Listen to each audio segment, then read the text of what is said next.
Okay guys, atin muna itong tetestingin yung ginawa kong exercise para sa mga OJT ng electrical. So base dito meron tayong diagram,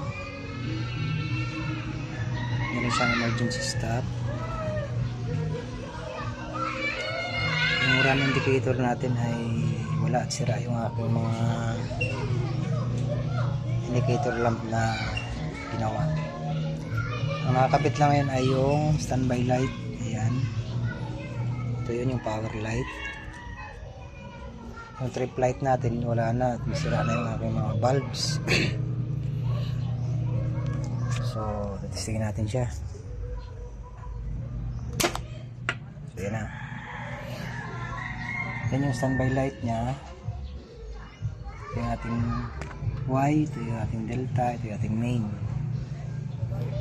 So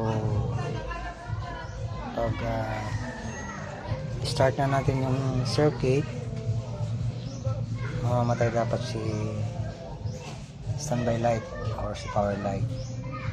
Tapos naka-settings tayo sa timer ng 5 seconds para ma-interchange ang Y to delta. So start na natin.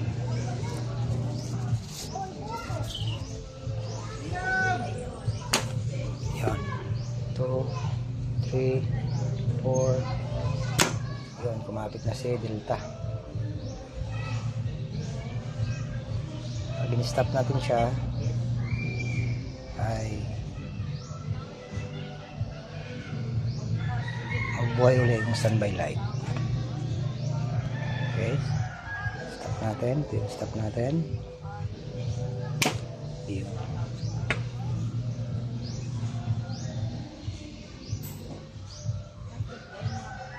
Isa pa, titrip naman natin siya, ay emergency stop natin siya.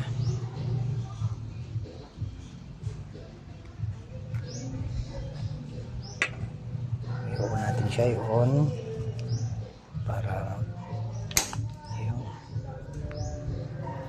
namatay yung power light, standby light niya. Ayan, kumapit na si delta, si main. Kaya natin siyang i-emergency stop para malaman natin kung magbubuhay yung circuit natin.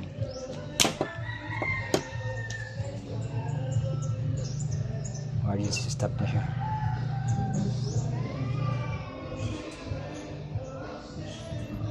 So i-reset natin.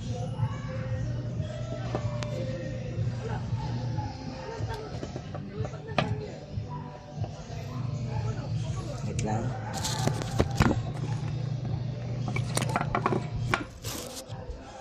Na-reset na natin yung emergency stop button.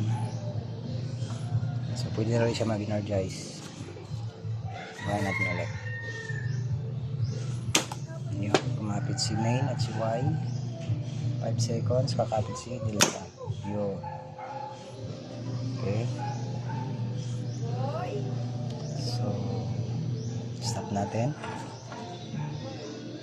Sa sunod, dadagdagan ko natin mga indicator light para sa main, sa Y, tsaka sa delta, tsaka trip. So ito lang po na sa ngayon. Stop natin. Okay, tayo natin circuit. Okay.